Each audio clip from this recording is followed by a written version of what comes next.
In this video I'm going to show you how to put the HU projector in developer mode. With the remote control, select settings, then scroll down and select system information. Then press around 10 times fast on the OK button on the remote control.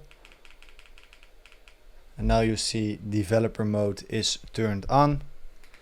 Now guys, do what you want to do with developer mode, and then when you want to turn off developer mode, go back to system information and then press again 10 times fast on the OK button on the remote control. And now you see, you couldn't see it, but now developer mode is turned off. So guys,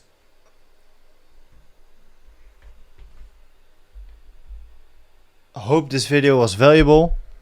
See you in the next one.